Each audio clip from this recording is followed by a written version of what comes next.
Hola, soy Sebastián Olvera y esta es mi columna semanal a la que he titulado Bolivia, penúltima advertencia.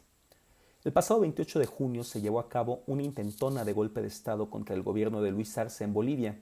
Los hechos se producen en el marco de manifestaciones por el aumento de los precios en el país y una disputa de poder entre Arce y Evo Morales, situación que amenaza con hundir al país en una crisis y erosionar las conquistas sociales conseguidas por los sectores populares durante los últimos 3 lustros.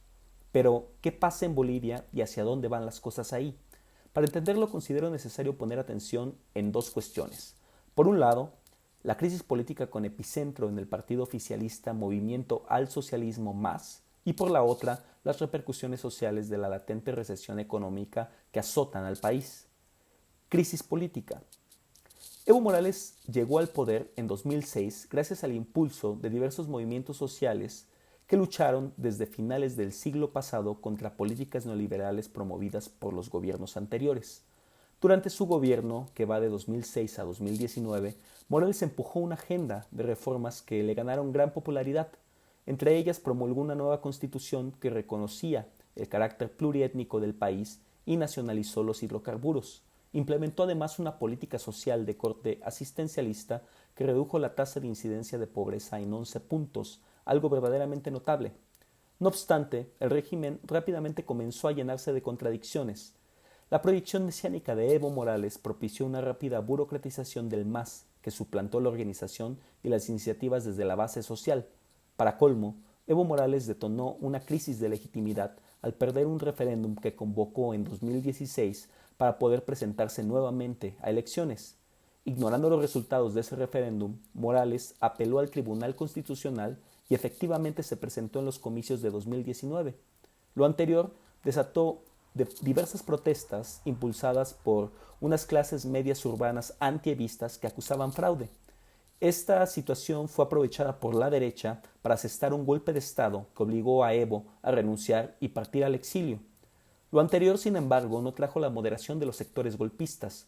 Con el aval de los representantes de Estados Unidos, la Organización de Estados Americanos y la Unión Europea, la derecha impuso a Jenny Áñez como mandataria, mientras bandas paramilitares desataban persecuciones contra las bases del MAS en todo el país, dejando un saldo de miles de detenidos, más de 500 heridos y por lo menos 36 muertos.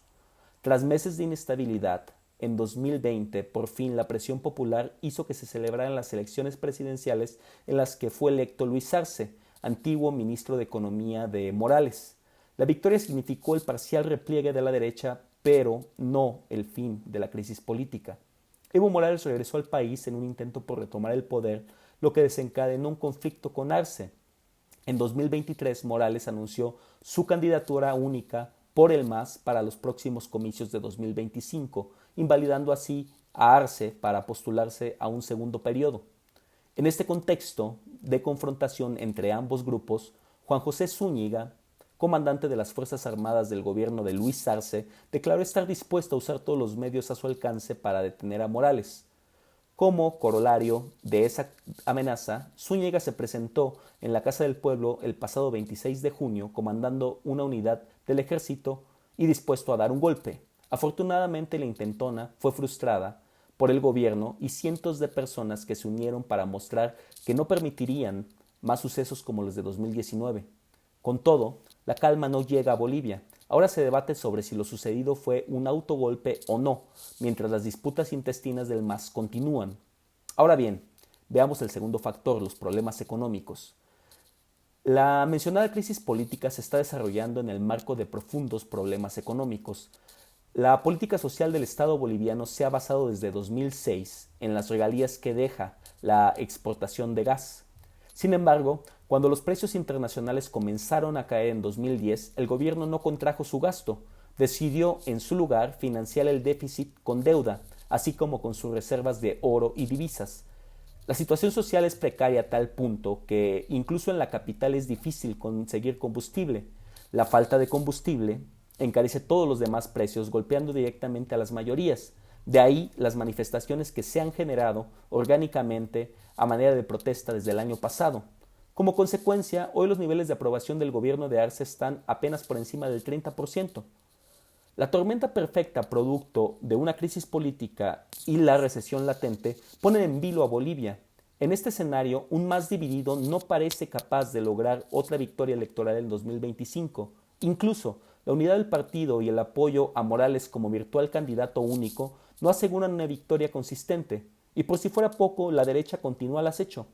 Solo un programa combativo de clase, impulsado por los sectores populares, pueden hacer del MAS un instrumento útil para formar una organización democrática que permita a las mayorías defender sus intereses.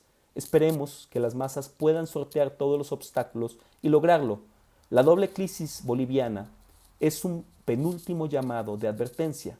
En México, mientras tanto, haríamos bien en aprender del caso boliviano. Aunque históricamente no hemos sido propensos a los golpes de Estado, ningún lugar en el mundo se salva de las tentativas violentas de toma del poder de la reacción. Bolivia, además, nos muestra los límites de un régimen reformista que, a pesar de ser progresista, reduce sus bases sociales a mero ejército electoral. Tratemos de aprender de ello.